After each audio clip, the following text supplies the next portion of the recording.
انسوا كل اللي تعرفوه عن الخليج الهادي اللي ما كانش بيتسمع فيه صوت غير البنا والتعمير. اللعبة اتغيرت، والمنطقة اللي كانت بعيدة عن الحروب بقت النهاردة في قلب اللعبة. جاهز تسمع؟ قاعدين مستنيين المفاوضات بين إيران وأمريكا تخلص على إيه؟ بس في نقطة مهمة جدا محدش واخد باله منها. الخليج اللي ما كانش بيحصل فيها حروب ولا مشاكل غير صوت بنا وتنمية اتغيرت، ودول الخليج دخلت اللعبة. خليني أقول لك إزاي. خلينا نتفق في الأول إني بحكي لك الحكاية باختصار علشان تعرف بس المشهد، إنما التقييم والأحكام دي بتاعتك أنت. قيم واختار واعمل اللي أنت عاوزه. في كم مشهد كده هنعدي عليهم سريعا علشان بس أدخلك في الجو، وبعد كده هنركز على تاريخ 21/9/2014. خد بالك إن المنطقة بتاعت الخليج ابتدت تتغير من 2003 لما الأمريكان احتلوا العراق، وفي 2005 لما الفلسطينيين بلعوا طعم الانسحاب من غزة وإن في دولة فلسطينية هتقام. وطبعا بدل ما الدولة تقام، حماس وفتح مسكوا في بعض، وبقينا غزة بحكومة والضفة بحكومة والقدس الشرقية متحوطة بمستوطنات. في 2011 الثورات اللي فتتت الدول كلها زي ليبيا، السودان، اليمن وسوريا وغيرهم. بس رغم كل البلاوي دي أنا ماسك في 2014 تحديدا، لأن ده التاريخ الأخطر خارجيا. خد بالك إن التأثير بتاع التاريخ ده كان على دول الخليج المستقرة الهادية اللي ما خاضتش حروب عسكرية في العصر الحديث. التاريخ ده 21/9/2014 استولى فيه الحوثيين على السلطة في اليمن، وساعتها بقى في حكومتين، حكومة في عدن وحكومة في صنعاء.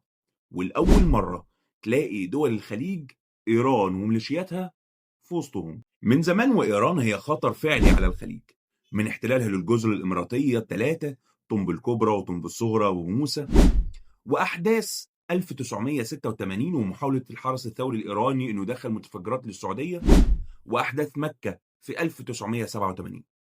لأول مرة دول الخليج تلاقي نفسها في مواجهة إيران على حدود برية مشتركة. دول الخليج لازم تبقى عارف إنهم عاملين مجلس تعاون خليجي بينسق المواقف ما بين الدول دي، والدول دي اللي هي الإمارات والسعودية وقطر والبحرين والكويت وسلطنة عمان. وكانت كل مواقف دول الخليج دي موحدة ما بينهم. بس من التاريخ ده المواقف اتغيرت وما بقتش واحدة. يعني مثلا سلطنة عمان وقطر موقفهم من زمان هو الحياد من إيران. الإمارات والسعودية كان موقفهم واحد، لكن بسبب إيران اختلفت أولوياتهم في محاربة الجماعات. الإمارات شايفة إنها تواجه كل الجماعات لأنه كلها خطر، سنية بقى شيعية أو غيره. السعودية كانت ماشية بمبدأ نواجه جماعة الأول وبعدين نواجه الجماعة اللي بعدها علشان ما يحصلش تشتيت. الكويت ابتدت تمسك خلايا كتير عندها زي خلية لحزب الله اللي مسكتها من الفترة. الإمارات خد بالك كمان بتحتفظ بعلاقات تجارية مع إيران، والسعودية الوحيدة اللي قدرت إنها تتفاهم مع إيران لدرجة إنها فتحت سفارتها من تاني هناك. لكن برضو المواقف مش واحدة، والكلام اللي بقوله مش مرسل. ده كلام محلل قطري اسمه بندر العتيبي لما اتكلم إنه منطقة الخليج ممكن تشكل تحالف أمني موازي وبعيد عن مجلس التعاون الخليجي.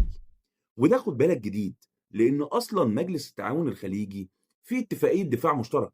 يعني المفروض إن دول الخليج بتتحرك عسكريا لمنع أي خطر زي ما حصل وقت احتلال الكويت. إلا إن قطر وسلطنة عمان على الحياد، لدرجة إن قطر فاتحة قناة الجزيرة لدكتور إيراني يتكلم ويدافع ويبرر موقف إيران. وعلشان تتخيل الموقف، تخيل كده في حرب أكتوبر مصر تستضيف واحد إسرائيلي عشان يبرر موقفه، ما إن شاء الله عنه ما برر ولا تنيل. فهمني؟ هنا بقى الأساس.